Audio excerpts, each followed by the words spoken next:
Good morning. Appreciate y'all for tuning in and rocking with us for another edition of the Morning Breeze, man. Always rocking with you guys, as always, man. Outside of me, I got my guy, Mr. Media himself, Jordan JC, in the building.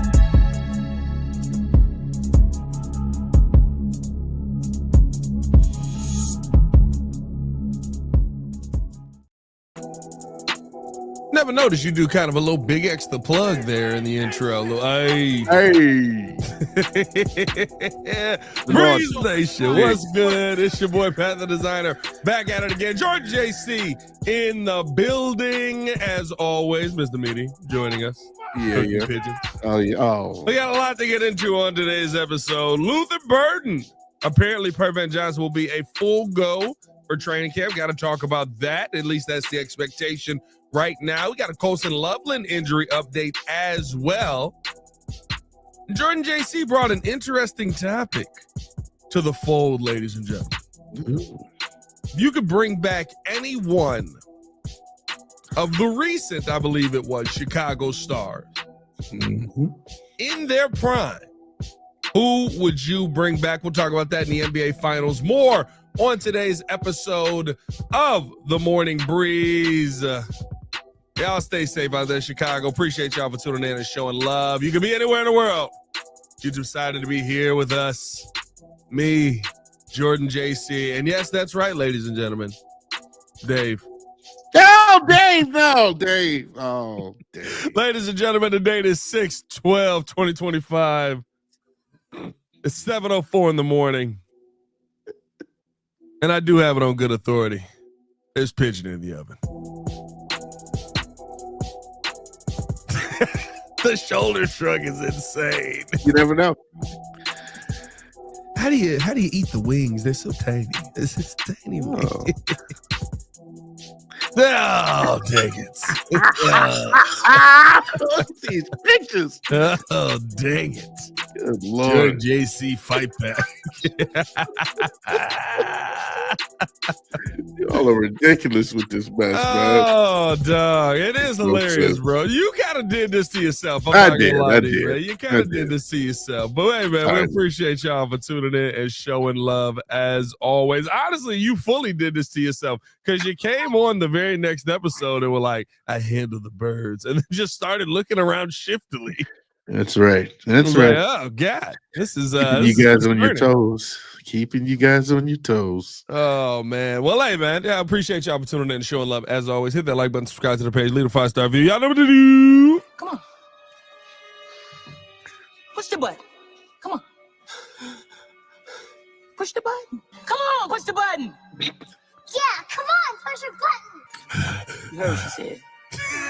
Outside of Jordan JC's breathing on that, his first ever voice acting job. Hit that like button, subscribe to the page, man. Leave a 5-star review. Y'all know what to do. Jordan JC, how are you, my guy? I'm doing good. Everything else is going well in the life. Everything going well. Yeah. I just I'm not gonna put it on the camera because it's gonna be then we're not sponsored by them, but I got some good workout pills that came in the mail that will help me continue to get my burn on when I go cardio. Okay, trying to burn some of the Mr. meat. Meaty, trying to burn some of the meat and not the pigeons. That's right, Dave. You have company soon. Poor Dave. You'll have company soon. Poor Dave. He didn't make it, man. Over 100. Somebody got on me in the comments. They was like, hey, man, you'll be hitting the hundreds when the hundreds come. I'll be like, we're trying to have a conversation. So, every now and then it's fun to just do an abrupt 100 just to catch you off guard. That's how we used to do it. Every now and hey, then. man, let's talk a little bit of football because I think listen, there's a lot to get into here. We didn't cover this yesterday. Ben Johnson spoke at the podium last day of OTA. Well, I guess not the last day, second to last day of OTAs, and gave a couple of different injury updates that I thought were very good to hear. Number one is on the case of Luther Burden. Now, Luther Burden went down with some soft tissue things during some of the offseason program. I believe it was simply just one of the days we weren't there. I don't think it has anything to do with when he ended up landing on the football. But what we heard from Ben Johnson on this is there is an expectation on Luther Burden to be back and a full go for Bears training camp. Now, this is important because he's behind. He's incredibly behind right now. You got rookie minicamp and Ben Johnson. I think that's the cool part about this. When talking about both of them, he said they're both in here, they're both working. But he's just open and honest with the media, with the fans right now. He says, listen, they're really behind right now, that they haven't been out there to actually put the things that they're learning in the classroom into work. The one thing I will say though is that you do know that they are there working. You kind of see them in the where we, from our vantage point, you can see the training room and you see an 87 back there walking around and stuff like that. So I think the big thing with Burden right now though is going to be number one. When is he gonna sign the contract? I kind of forgot about that. Him and Ozzy and none of these guys have signed yet. Not surprising, but when is that going to get done is the real question. But the big thing for me with Burden is just hitting the ground and starting to build that rapport with Caleb Williams. That's where I think there is where he's probably the most behind. I think Luther Burden's going to be a fine wide receiver for the Chicago Bears, and it's good to hear that he's going to be back on the field for training camp. But you got to start building up that rapport with Caleb Williams now, because I told you, Jordan, JC, Olamide Zaccheaus is not going to be somebody you can just snatch a job away from. Oh yeah, I actually just saw some tape just yesterday of Zaccheaus getting some cross pattern workouts in, some hey, oh, like that's my impression of him doing a route running. Hey, so it looks amazing. So I mean, you one more time. People, okay, thank you. All right, and it just looks as if you got guys that are up to task right now, and so obviously with him having those soft tissue injuries, he's going to be behind the 8-ball a little bit. And like you mentioned, when you hear Ben Johnson speak, sounds like he's a little, I would say, ashamed. I mean, obviously you can't do anything about having injuries, but it's almost as if he speaks as if maybe Luther could kind of push himself a little bit. I don't know. I'm not saying that that's just my way of seeing it. I'm not saying that there's actual reports on that being true, but hey, he's there. Him and obviously Colston, who we'll talk about soon as well, is there. And I think that because of the talent that he has, I feel like he will kind of get up to speed. The only thing I was nervous about is because one of the reports coming out of college with Luther Burden is that maybe sometimes he lacks in that area when it comes to actually putting in the work and the effort.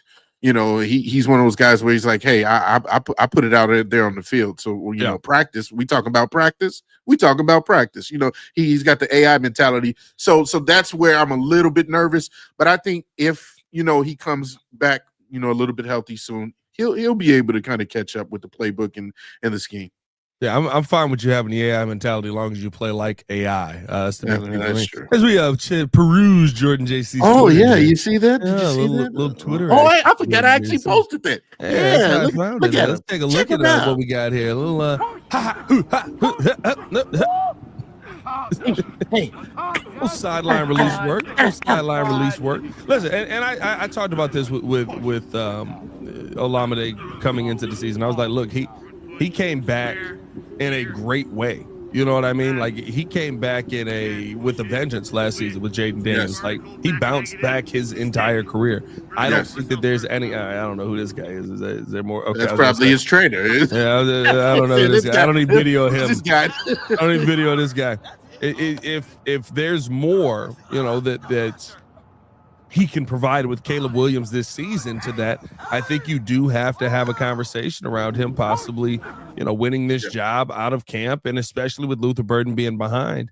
I think that's kind of where it starts. Like you have to come out and you have to hit the ground running in a major way, because you're going up against the seasoned pro who knows how to do it and who has been making impact plays at camp with Caleb Williams already. So we'll see what ends up happening.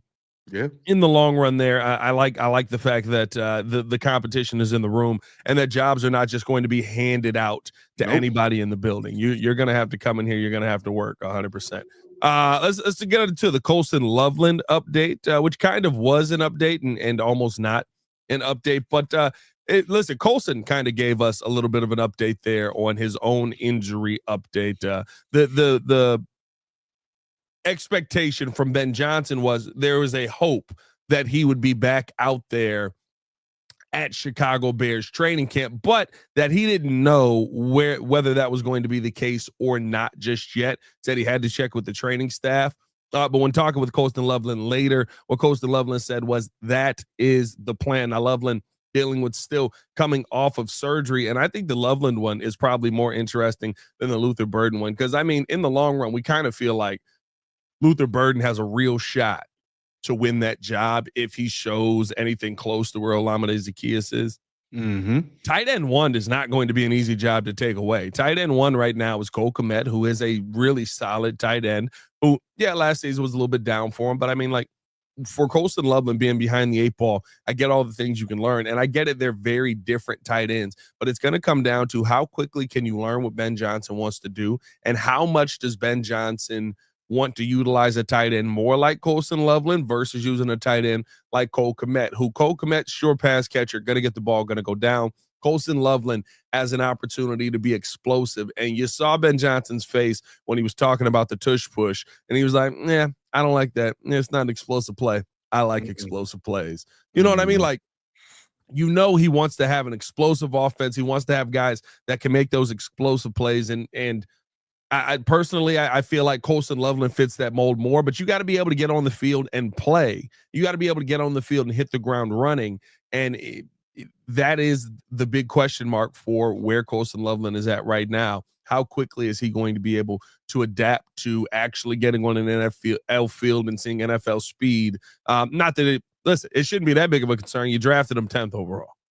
Yeah, I was about to say you can see, just like with Luther Burden, the talent is dripping off the page.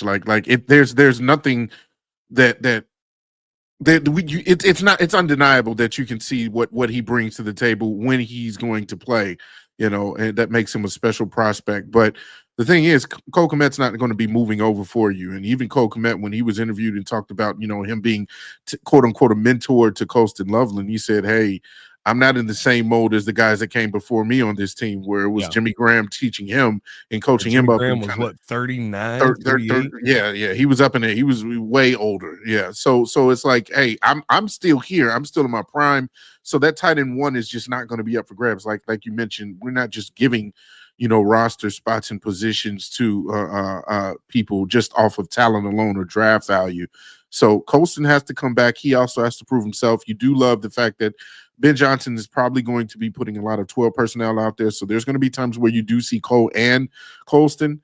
And as you mentioned, they have two different skill sets. Colston is more of a receiver type, which is going to be exciting to see. But again, just like Luther, they got to get up to speed, and hopefully coming soon that they'll do that when they return.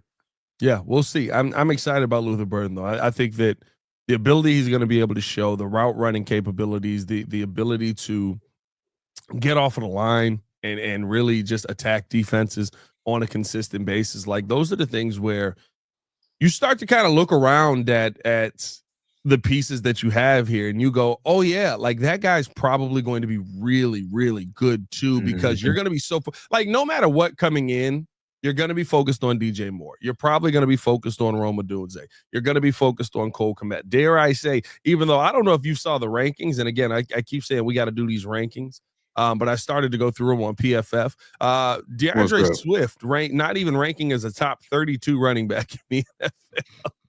Oh, so he's not even in the starting. Not even on the list. Of any of the 32, really. Not even on the list. They put David Montgomery and Jahmyr Gibbs above DeAndre Swift. So I could see that. That makes sense. I can see it. But they only did 32 because there's only 32 teams. Was this about total scrimmage yards, or what are we talking about? Just this was about top 32 running backs in the NFL. Just period. Okay. Yeah. Okay. I didn't know what they were basing it off Swift of. Did not rank as a top 30. Nah, it's per fifth. So, in cap. But DeAndre Swift did not rank. Listen, I got plenty of DeAndre Swift slander for you. He's a top 32 running back in the NFL. Yeah, I'm taking that with a grain of salt there. I mean, like Quinshon Judkins was on the list. I was like, yeah, all right. But it is funny. I think it's more like a 2005 White Sox situation. A lot of people forget. You know, ESPN like always forgets like the White Sox are like a World Series champion and stuff like that. Mm-hmm. Like that's kind of how I feel like that when they were like, oh, we got 32. There's only 32 teams. We're done. It was like, hey, buddy, hey, you forgot this guy. You put a rookie on here. Quinshon Judkins made the list. Are you kidding me? Oh wow, hasn't even taken a snap yet. All right, okay. And whatever. Hey, use it as fuel, Swifty. Prove me wrong. That's right. Come on, prove that wrong. But no, man, I think having Loveland out there and having a team that I think the skill set that you're going to see on display and the opportunity that he's going to get, and I've said this a ton, right? Coming into where we're at in the season now, I think that Cole Kmet's the guy that gets the touchdowns. I think that Colston Loveland's the guy that gets all the yards. Like the receptions and the yards. I think they're going to be trying to make big explosive plays. Colston Loveland's going to be down the field. He's going to be open. Very, very. Who ended up doing that last season was Arizona's tight end. Why am I blanking on his name right now? Trey McBride. Trey McBride. Yeah, Trey McBride. Ton of reception yards last year. I believe he led all tight ends in reception yards, if I'm not mistaken. And ended up with 2 touchdowns. Yeah, 1,146 yards. Longest reception was 37 yards. Had a 10.3 average. 2 touchdowns on the season. I'm actually trying to look up the height difference between Cole and Colston. I know Cole is 6'6", and they're 6'6". Yeah, oh man, Colston might get all the touchdowns. What do you mean? Red zone threats? They're both of them boys to the heat. It's Colston is he could, but like Colston to me he's a really tall wide receiver that didn't know to stop gaining weight. You know what I mean? Like Colston is a wide receiver to me. He's a George Kittle, a Travis Kelce, there you go. Trey McBride, Brock Bowers. He's those kind of tight ends where it's like I'm more on the receiving side of things. That's right. More on the route running side of things. Yeah. Cole Kmet is I'm bigger than you. Like Cole Kmet turns around and the sun disappears. Yeah, he looks for contact. He's a massive guy. One of my pet peeves about him is he's constantly looking for someone to tackle while he's got the ball in his hands. He can be straight ahead and be like, "Oh no, you're over there. Let me come to you." You know when you can tackle me all day when I catch this football in the end zone. That's what I want to see. Cole Kmet do. Yeah, right. You tackle me in the end zone. Guess what? Still a touchdown. Good point. Yeah, exactly. No. That's a good point. Yeah, you know what? Cole Kmet might be the touchdown leader, but again, that's the excitement. Is you don't know. You have 2 6'6" guys that have different just abilities, and different unique skill sets that you can utilize. And so, of course, it's going to be exciting when these guys get back, just to see how you can kind of put it all together. That's why Ben Johnson's like, hey, we got to get this thing going. I'm sure Ben Johnson is probably seething inside, thinking, God, you guys are getting injured, these soft tissue injuries. Yeah, we got to get back to having fun. It's going to be fun. Come on, like. We ain't got time for pain. We ain't got time for injuries. We got time for none of that. Ben Johnson just walking into the locker room like pure and utter domination. Oh, boy. Thank you. Look here. We talk about Ben Johnson being insane. If he ever walks in a locker room with his cheeks out, I think something's going on. Yeah, 100%. Call somebody. Please call somebody. But no, man, I think that the Bears have a great opportunity here with these 2 guys in the room, and I'm very excited to see what both tight ends are going to do. But I'll tell you what, Cole Kmet's not just going to give the position away. Yeah, he's not just going to give the position away. He is going to be all about, you going to take my job, you're going to take my job from my cold, dead hand. Yeah. Let's see if Colston Loveland's got it in there to put him down. Just a real quick shout out to the tight end, little tight end love. Cole Kmet recently got married to his longtime shout out to Cole. That is fact. Emily, so little marriage, love, and the marriage. I didn't get it. I didn't get an invite. You're not a tight end. Every other tight end was there. Oh, are you a tight end? You're not. I was a safety. I'm just fat now. I believe. I said, give me 30 yards to hit somebody. I Dang. ain't trying to be close. I couldn't see you as a safety. You I was seem a like safety. somebody just ran after somebody. So I dislocated my shoulder. Yeah. Oh, really? Yeah. Okay. Yeah, All right. It was fun. All right. I'm gonna ask about that off camera. I've told this story a bunch of times. You've never heard it? Yeah. No, I didn't know you. I snuck onto the football team. After my mama told me I couldn't play football, I forged her signature. And that's karma right there. It was, our head coach was Glenn Kozlowski, and I snuck onto the football team, and I went through just about all of the summer program. Yeah. And the last day of the summer, second to last one of the summer program, we had a running back who was he might have been 160 pounds, but he was a walking muscle. And he came out, ran he ran a slant out of the backfield, and I came down, boom, and we met. I came down. Yeah, that's when I came down. Yeah, that's exactly how it went. I went to high five after I hit him. And my shoulder was down. He was like, "Oh shoot, I can't even raise my arm." Yeah, legitimately. So then then I went to one of the coaches on the sideline. We didn't really have trainers, so I went to one of the coaches on the sideline and was like, "My shoulder dislocated." And then I had to tell the truth that I wasn't supposed to play football and I couldn't. Jesus, I had forged my mama's signature. So then he was like, "Okay, 1, you off the team. 2, because he wanted to take me to the hospital. I was like, I can't go to the hospital. Like my mama know. He was like, all right, 2, I'll put it back in, but you can't tell nobody. I've told so many people since then. So I haven't dropped his name. Lifelong story. Oh, there you go. There you go. So he was like, all right, on 3, 1. And I can't explain the feeling of like blood stopping to a part of your body and then returning it was like immense pain, but also like it's like bliss. Yeah. So now I know when it's gonna rain. This dude. For real. All right. Now whenever it rains, I mean, we must be getting a little rain coming in. Oh. like an old Navajo Indian. All right, yeah. Navajo Native American. I don't know if you can say it. Well done story. It's interesting. All right. Next time, don't forge your signature. Yeah, dog. Never did again. I don't even sign stuff no more. I just be PTSD from that. Nah, bro, that mess was crazy. It was so funny though, because like I had this plan of like, because I was in the band, so I had this plan of like, my mom don't come to the football games anyway. Oh, got you. The band plays at all the football games at home. So I was going to be like, okay, well, I'll play at the football games. I'll say the band is playing at the football games on the road and just go play football. And like, it's such a teenage thing to be like, you'll never get hurt playing football. I had no answers so how North Chicago was back then too. I don't know if it's better today, but the showers didn't work. So I had no answers for why I was going to be coming home covered in dirt. I had no answers on go in somebody's backyard and use their little water hose. I had no answers on nothing, bro.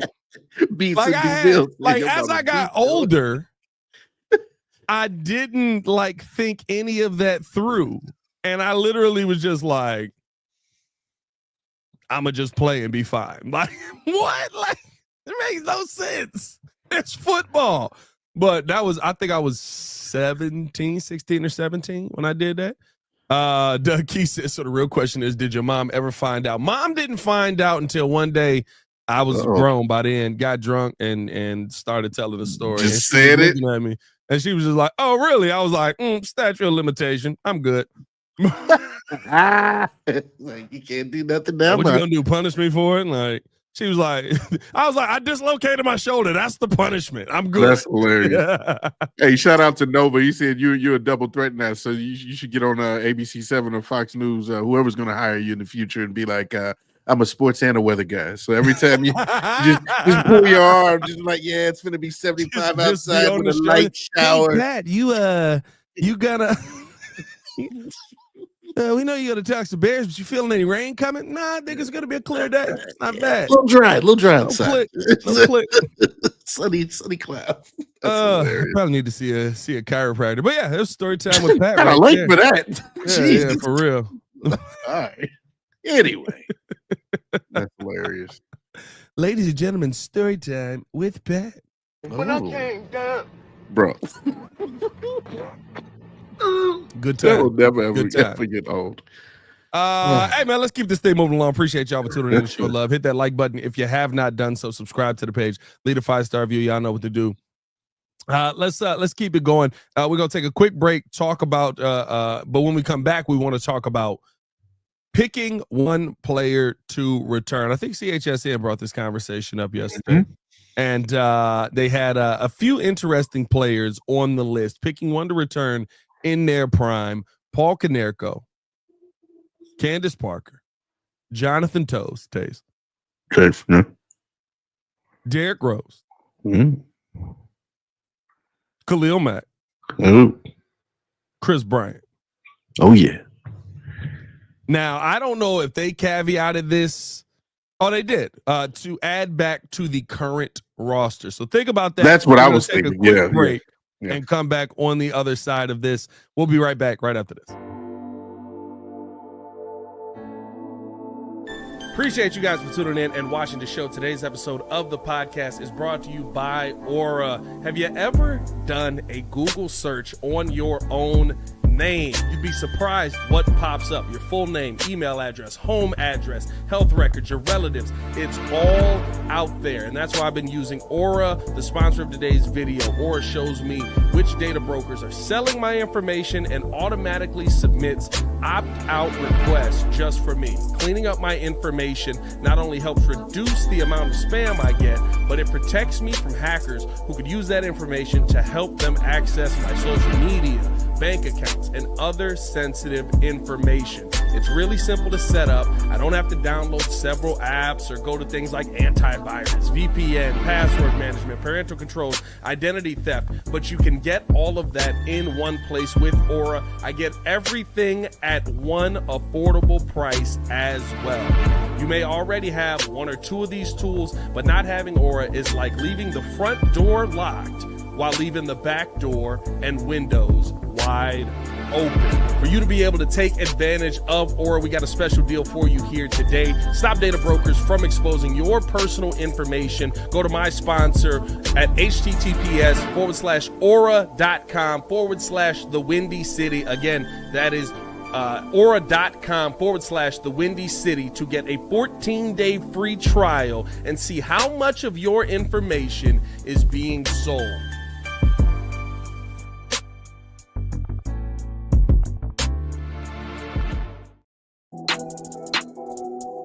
Welcome back. Appreciate y'all for tuning in and showing love as always, man. Hit that like button, subscribe to the page, leave a 5-star review. Y'all know what to do. Oh, yeah.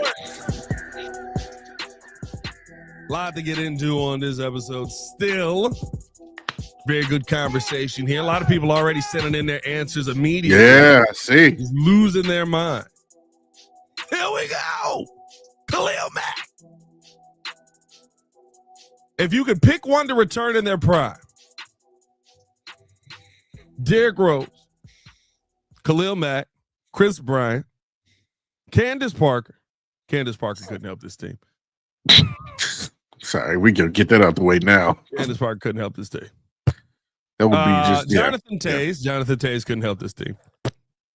You know what? Jonathan Taze probably could help this team because that would turn that would turn our first overall pick back to a winger. Yeah, Connor Bedard. I don't know why I was thinking. Yeah, Connor. I wasn't even thinking like a different Connor, and I was thinking Connor McKnight from ESPN. Yeah, there's a lot of Connors actually. And Paul Konerko. Paul Konerko could help this team. Come on now, stop it. Hey, I know you these young love your boys son. playing. Stop These it. young boys playing. These young boys playing. These young boys playing, my G. Just saying. Okay, all right, whatever. No, you feeling I'll let you good? breathe. Living over in Cubland. Cubsy. Glad that Bryant, baby. bring him back. Yeah, leave him right where he's at, right in Colorado. The fall off of Chris Bryant is a Tim It has to Anderson be level, said. and It nobody has to be a talks 30 about it. for 30. Yeah, you ain't lying. You ain't lying. I don't know. Like Chris Bryant's fall off is literally Tim Anderson, and nobody talks about it. And it's probably worse because he was an MVP. He was an MVP. Yeah, it's horrible. He's hitting 154 this season. It's horrible. Rizzo's a little older now, so I wouldn't really say Rizzo. Rizzo's still good. Baez has come back to life being a center fielder for Detroit. They're the best. Yeah, a little bit. The bat is still, man, a little iffy, but defense is still there. But yeah, no. Brian, Jordan, anyway, JC, whatever. Who you leaning towards right here in this little mock up here? I'm gonna be honest with you. There's some of these that just don't make an impact for me. Well, that's what I want to go through. Of course, I agree with you, Joe. We were cheated from Rose, but if we're talking about putting them on the roster as currently constructed, Current roster, we're not talking about nostalgia and good feelings and good vibes. Because if that was the case, that yes, it would be Derrick Rose all day, hometown kid, like that, number one in our hearts. Like, come on, we were his prime was snatched from us. Like, we would love to see him play, in his prime years, but. With the question as it is, being on the roster, really, I think there's only two names that you can think of that should be at the front of this. It's Chris Bryant and it's Khalil Mack. And for me, I'm going Khalil Mack. We keep talking about the only position that we possibly need that needs to be filled here. If the roster is completely healthy going into the season, we're not worried about injuries. We're not talking about Jaquan Brisker and potentially getting another concussion. We're not talking about people's ages. We're talking about as currently constructed, everybody's healthy. If Khalil Mack is opposite Montez Sweat in his prime, and when I say prime, I'm talking about Raiders prime, before he even got to Chicago, when he had the 15-sack season in his second year, young Khalil Mack, you put him on this team, that would do wonders. Because what was the year that was it 2016 that we got the double doink? That was the double doink year. 2018. So you think about how the defense was elite in 2018 with Akeem and Eddie and all those boys, Robert Quinn as well. Like, imagine having an elite defense of that level, in my opinion, along with a potentially elite offense. Because that was always the issue with that team, is that the offense couldn't keep up with the defense. Defense had to play phenomenal. They had to even score many times on defense in order to win games. You don't have to have that on this team.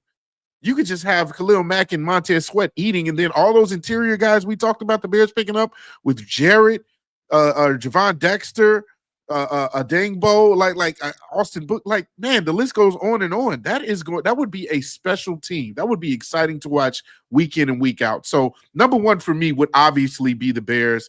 Then of course I got the Cubs a close second, because if you swap out Matt Shaw, who's been playing really good as a third baseman for a rookie, as far as defense, his bat is kind of not coming along that quickly, but maybe.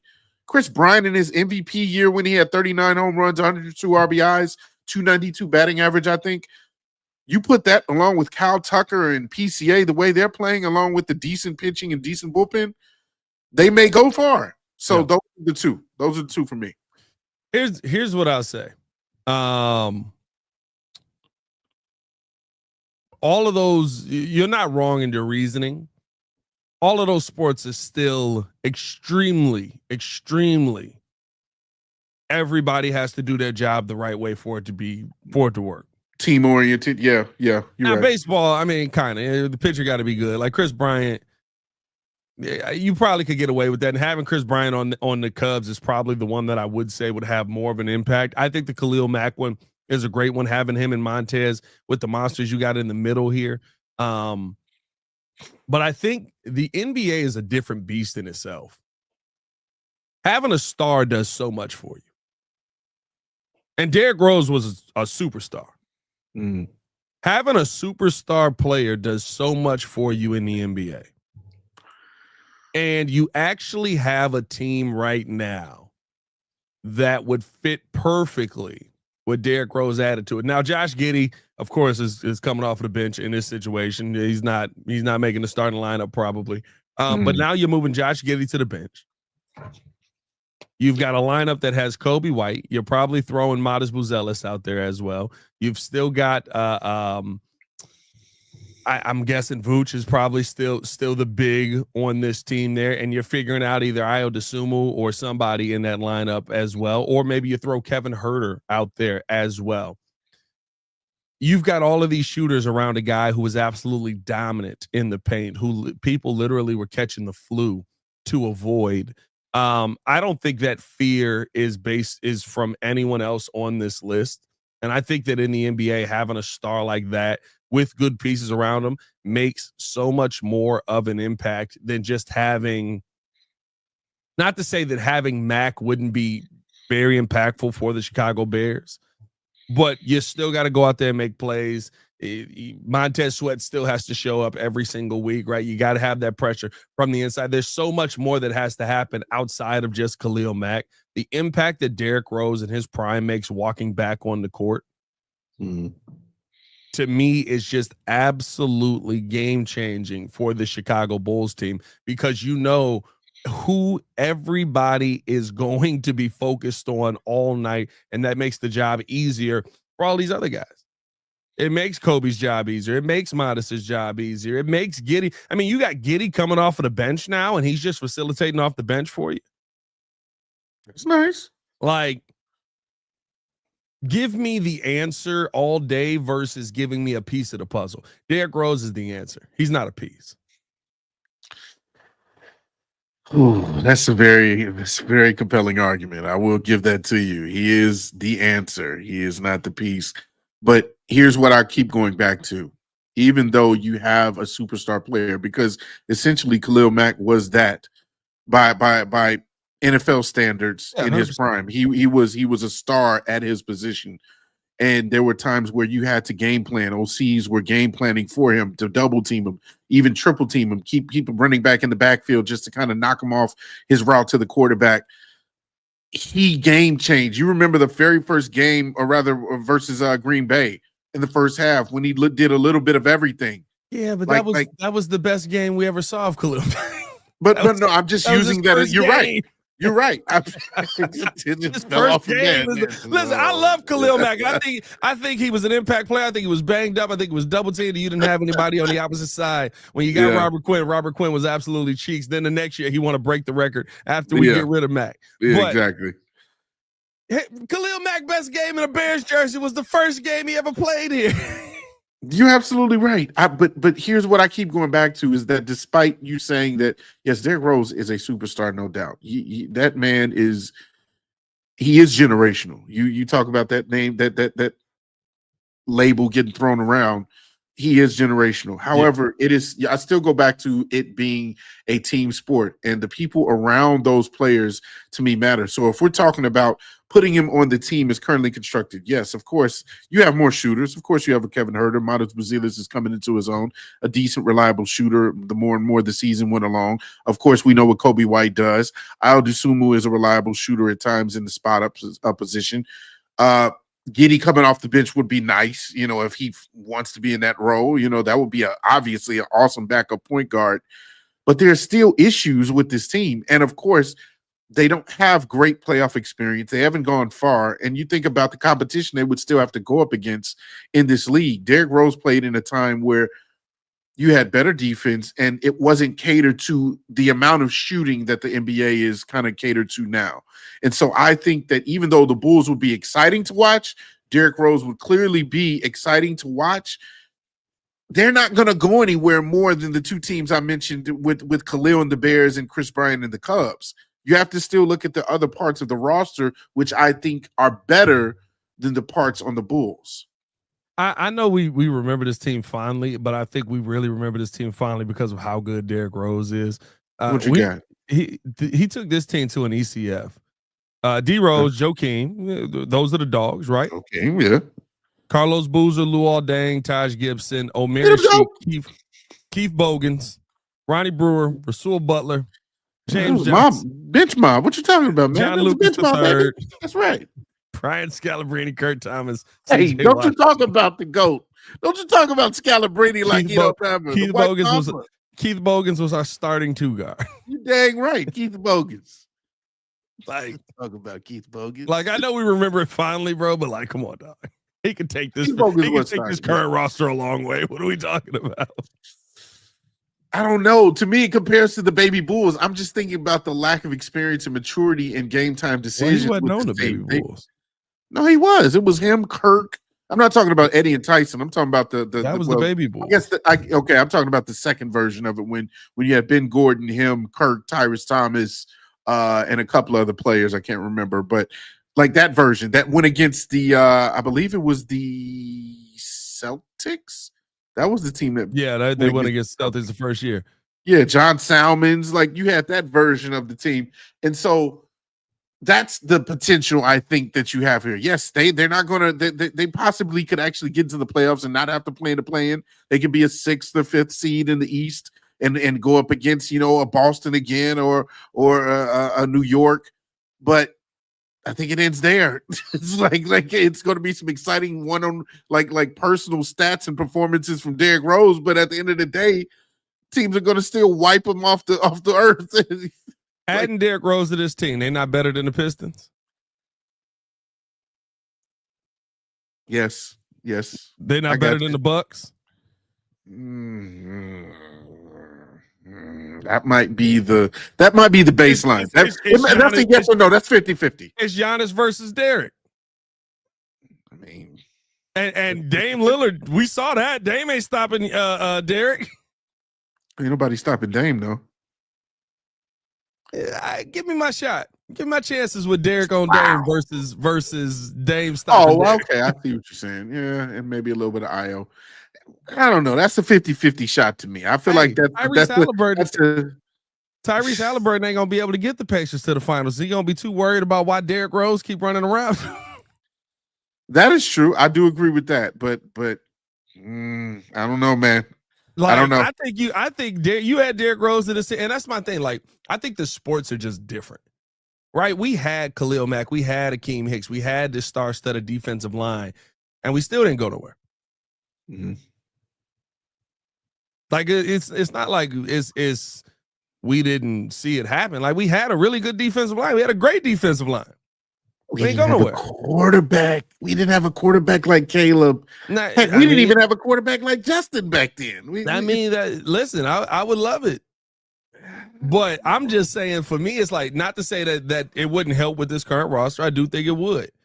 But basketball is such a different sport. Having one piece can change your whole team, and one efficient piece. It's not like Derrick was just chucking up shots.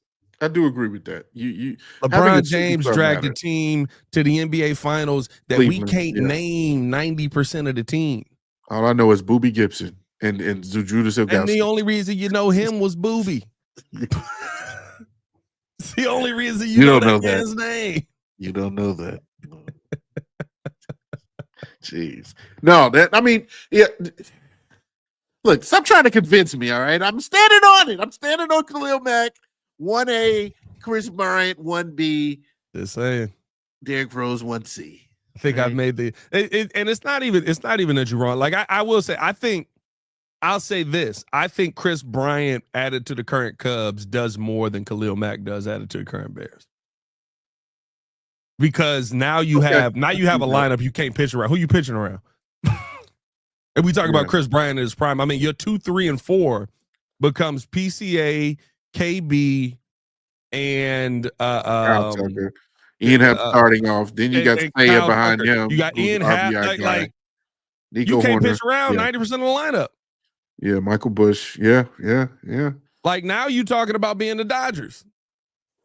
That is true. Yeah, you got some talent there. So like to me, and I think it's literally just the difference in the sport. It's not like, listen, Trey Hendrickson is amazing. That don't mean that he got 35 sacks in 2 years. It doesn't matter because the rest of the defense ain't there. Like one player in football doesn't mean it's not the end all be all. And even sometimes adding a great player to a team doesn't change that team's outcome because something else happens or somebody else is missed or whatever it is, right? Somebody else not picking up the slack on that play or that game. Like, so give me the sure answers. I would say KB and Derrick Rose are the sure answers, and give me Derrick Rose over KB all day because the KB fall off is insane. KB falls insane, but that is not the question. Don't try to throw your little club slander in there. But I do agree with you. The KB might be in the running for first for me. It's a tie between him and Mac. Again, I if we're just talking about nostalgia and feel good, I'm all in on the Derrick Rose train and wanting to see him play in his prime into his late 20s. Like that would have been amazing to see. And if we could find a way to get a time machine and run that back to see what that's like with the current roster, I would still be on board with that. I'm not sitting here saying that I wouldn't want that. I just think that even if we're talking about Trey Hendrickson, you put him on this team. That's why we keep trying to figure out, well, what's going on with the holdout? Obviously we want to know, hey, do the Bears have some sort of way to, kind of get in and disrupt that? Because we know if you put Trey Hendrickson on this line, along with the talent already on the line alongside Montez Sweat, that would make it just special. That would make it elite. So that's all I'm saying. I digress. Yeah, listen, I like the conversation. I think it's a good debate. I think it's fun to have. Let us know how you guys feel in the comments below. Now, wait a minute. One thing I will say is we know it ain't Candace Parker. I just want to comment on the Sky and how horrible they are. I didn't expect them to be this bad. Now they got slewed out for the rest of the season. Bro. The fall off of the Sky, and there would be a clog in the paint, obviously, with her, Camila, and Angel. So that's why that wouldn't even work. I wouldn't even waste time doing that. Bro, the Sky struggled to score over 70 points, bro. Yeah. Trash, bro. Kennedy Carter was more important than I thought. Way more. I don't even know if it's the first off, no, your coach has no idea what basketball looks like. They were saying that he was a savant and development genius, and that's what you got rid of from Teresa from Teaspoon. He still pisses me off to this day. He a savant at Carter 6. That's what he is. That's what he is, savant at. A 6-pack of Carter 6. He is savant at pure and utter dominance. Oh, there's Carter 6 right there. Go get the album. Oh, boy. R.I.P. my favorite rapper. Boy, first two, I was into it. I was like, my God, bro. How he come back on Welcome to the Carter like that and then just said, I give up. Yep, that's it. That's all you get from me. Now, you want to know what is funny, though? You want to know what is hilarious about it is Muzz just keep remixing or making different beats for Peanuts to an Elephant, which is by far the worst beat on the album or that you've ever heard in your life. And literally, it's like, oh, the flow is a banger. Why did he rap on this beat? Like, why did he choose this beat? Why? Wayne, why? First and last song, the only good Wayne was like, hey, I ain't got nothing for y'all. Bro, he surely didn't. Enjoy my legacy. He need an A&R. He need an A&R bad, bro. Like somebody to freaking, you got to break this down. Like somebody got to be sitting in that room and go, hey, we don't want to do this. Actually, this is not the move here. Like maybe you shouldn't put Rebirth songs on here. Maybe exactly. Like, what's with the random rock? Maybe you shouldn't throw MGK on a track. Bro, he had a rock album, didn't he? Yes. If you're gonna commit, just commit to a whole rock. Don't go back and forth and have these weird sounds. I don't know, man. That's what I was looking at. What, is it Chris or is it Wayne? Nah, it's Chris because Wayne's was gradual. Like even Carter 5 had like 6 or 7 good songs on it. Better songs on it. Carter 5 had good songs on it. It had some misses too, but it had good songs on it.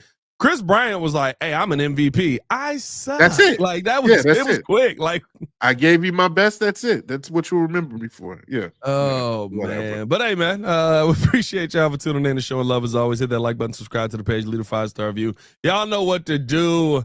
6-pack of Carter 6 out here.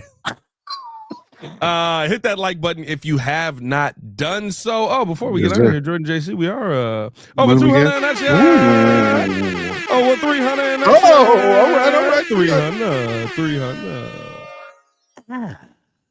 Yes, sir. But nah, man, I appreciate y'all for tuning in to Showing Love. As always, hit that like button if you have not done so. Appreciate y'all for rocking with the show. We got something special coming for y'all tomorrow morning, man. So tap in with us. As always, as Crimson always says, 88 days until the Bears football returns. Oh, yeah. Very excited. Very excited. Y'all stay safe out of Chicago. Bear down. One love. Peace. Ooh, 88. You know how they always do like a person on the Bears with the jersey number for the days countdown? I feel like it was a tight end that won 88. Was that Desmond Clark?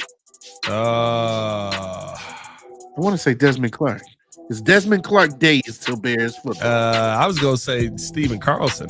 Ain't he on the team right now? Yeah, Coach Cobbs wore 88. Oh, okay. Then he got my shoulder back in place.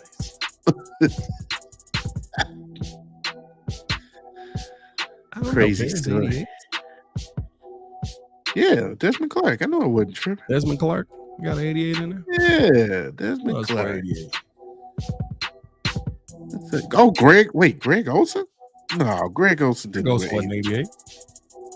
Greg Olsen was 76. Who's Greg Olsen? It don't matter. Let me see here. Who cares? Oh, you're right. Steven Carlson. All right. JP Holtz. Yep, we're going to end the show on that. And that's a wrap.